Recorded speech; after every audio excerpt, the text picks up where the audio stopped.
I cannot start to express how grateful I am for them investing in me, because imposter syndrome is something that creeps in constantly. Even though I know what it is, it's hard sometimes to get over depending on what spaces I now get to move into. How does So, imposter syndrome show up for you? like last week, I was at the Congressional Black Caucus, and I'm in a space with people who are already elected, who've been doing this work for years. Me sitting and listening to Ayanna Pressley is one of the most intelligent people I've ever listened to in my life. You know, she knows Yep. every policy in and out. That's career goals Right. for me. You know, I know the crux of them, and I know I know where our people are sitting and what it's going to Mm-hmm. take for us to get there.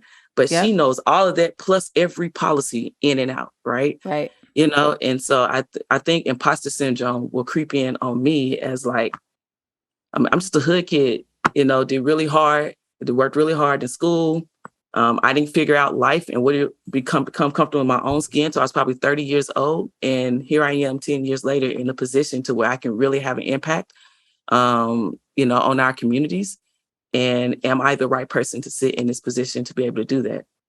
So I think that's what I mean when I say I know that I am and I'm preparing to do all of it, but it's still hard. You know, having groups like Collective Pack to give me Right. the in and outs of things that I don't know. You know, I didn't come into this rich, you know. Right. Yeah. I mean, and that's something I think a lot of people don't understand. Like, so many people just can get into politics just because they can afford to.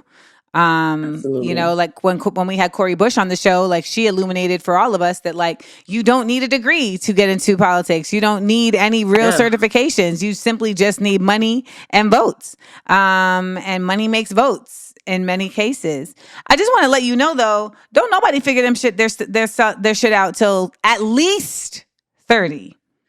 Like no, like nobody. I don't care what somebody might say. I thought I had it figured out at 27, and Right. then I found out, bitch, no, what? No, you're not a dummy, but you don't know what you really know. I mean, there's a whole astrological thing called your Saturn return that says that like every 30 years you mature into a new adult. So I hope that you find some solace in knowing that like you were not behind in your trajectory. I think what we have to understand is that, especially for Black people, there's so much effort and energy being expended in just trying to figure out like survival and just trying to navigate spaces that are just unduly toxic, et cetera, that Yes. we don't get to deal with ourselves. You know, in the same way that other folks who may not have to deal with those type of things get to earlier on. So there's that. Like, I just need, I hope that that becomes a piece of your imposter syndrome that you can eradicate, because I do believe imposter syndrome does show up. You know, I think anyone who's even mildly humble is going to have a certain level of imposter syndrome when they're in a space where they know people have achieved and they're trying to do the same.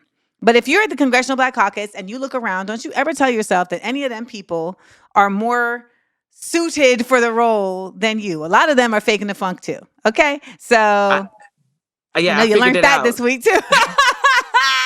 I You're did. like, I figured it out. oh, I really yeah, did. because And then so many mm, of them too said the exact same thing you said and wrapped their arms around me. You know, I was humbled by so many people who already knew who I was as a candidate. It was like, we need more candidates lovely. like you, you know, Yes. and then gave me pieces of the pie of things that, you know, that I'm going to need to get prepared for and needed to do. And Yes. exactly the thing that you just said is how I want to build policy. That's why I'm running, because no one ever gives us the time to breathe Yep.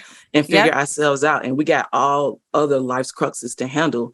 You know, why is it that we don't build policy around healing people and instead of building policy around? Because it's more effective for capitalism to keep people sick. Absolutely.